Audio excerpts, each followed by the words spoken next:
আসসালামু আলাইকুম। বাংলাদেশে একটা প্রচার হইতেছে, দেশ স্বাধীন করছি, দেশ স্বাধীন করছি। কি দিয়া ভাই দেশ স্বাধীন করছে? কার লগে যুদ্ধ করছে? কোন রাষ্ট্রের সাথে যুদ্ধ করছে যে দেশ স্বাধীন করছে? এটাকে বলি আমাদের বাংলাদেশকে আলো অপমানি করা হইতেছে। দেশের সাথে দেশে যুদ্ধ করছে, কার সাথে যুদ্ধ করছে? দেশকে স্বাধীন করছে, দেশের নাম কি দেয়? স্বাধীন করছে দেশ, স্বাধীনের পতাকা কোনটা? দেশ যে স্বাধীন করছে, সঙ্গীত কোনটা? এটা ভাই বাংলাদেশকে আরো অপমানি করা হইতেছে। দেশের মানুষকে একটু উস্কানি দিলে সবাই মনে করে কি আমরা অনেক বড় জিনিস হয়ে গেছি।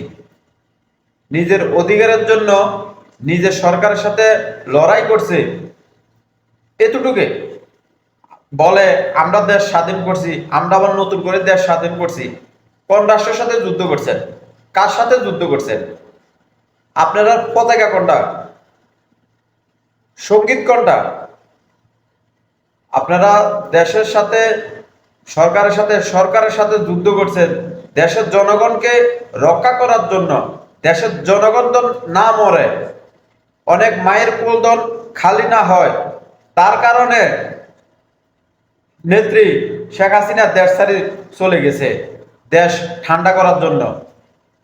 এটা তো দেশের মানুষ, বাংলাদেশের মানুষ। তো আপনারা দেশ স্বাধীন করছি, দেশ স্বাধীন করছি, রক্ত দিয়েছি, আরো দিব, কাকে দিবেন? কোন রাষ্ট্রকে দিবেন? ভাই ভুল পথ থেকে ফিরত আসেন। নিজের কোয়ার্টার পাওয়ার জন্য, নিজের অধিকার পাওয়ার জন্য আপনারা দেশের সাথে একটু লড়াই করছেন অধিকার আনার জন্য। তার কারণে আমাদের বাংলাদেশটাকে সোনার বাংলাদেশ ঘোরাইয়া দাও, এটাকে লজ্জিত করবেন না, অপমানি করবেন না। আজকে যদি অন্য রাষ্ট্রের সাথে যুদ্ধ করে যদি আপনারা স্বাধীন হইতেন, এটা ঠিক আছে। আপনারা যে দেশের সাথে যুদ্ধ করছেন, কার সাথে যুদ্ধ করছেন? একটা বার কি চিন্তা করছেন আমরা যুদ্ধ করছি, আমরা যুদ্ধ করছি, আমরা যুদ্ধ করছি? কার সাথে করছেন? অপরপক্ষীটা কে?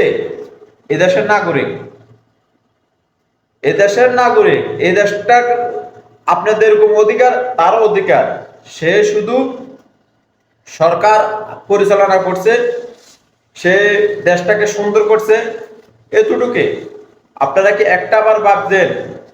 আপনারা বারবার বলতেছেন আমরা দেশ স্বাধীন করছি, দেশের পতাকা থাকবে, দেশের সঙ্গীত থাকবে। আপনাদের সঙ্গীত নাই, পতাকা নাই, দেশ স্বাধীন করে দেশের নাম কি? দেশের নাম দিছেন, দেশের নাম নাই। তো নলে ভাই কিসের যুদ্ধ করছেন? কিসের দেশ স্বাধীন করছেন? ভাই দেশটাকে আর লজ্জিত করবেন না, অপমানি করবেন না, বেজ্জিত করবেন না। দেশের মাটি আমাদের সোনার দেহ খাঁটি, আমাদের লাল পতাকা, এটাই আমরা চাই, অন্য কোনো পতাকা চাই না।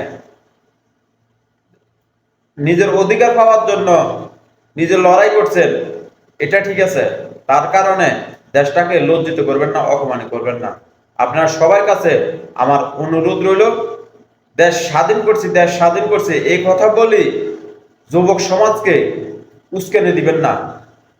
কেননা নেক্সট টাইম কিছু একটা হলে কবে দেশ একবার স্বাধীন করছি, রক্ত দিয়েছি, আর দরকার আবার করব, আবার দেশ স্বাধীন করব, যে লোক দেশ চালাবো ওই লোকের জন্য বিপদসঙ্গ হয়ে পড়বে। কেননা এগুলো উস্কানি, এগুলো উস্কানি ছাড়া অন্য কিছু না। আপনার সাথে আমার সাথে দ্বন্দ্ববাজিতেও সময় লাগবে না। যুদ্ধ করে দেশ স্বাধীন করছি, কয়জন আবার যুদ্ধ করব, এগুলো ভাই উস্কানি। এগুলো বুঝার চেষ্টা করেন।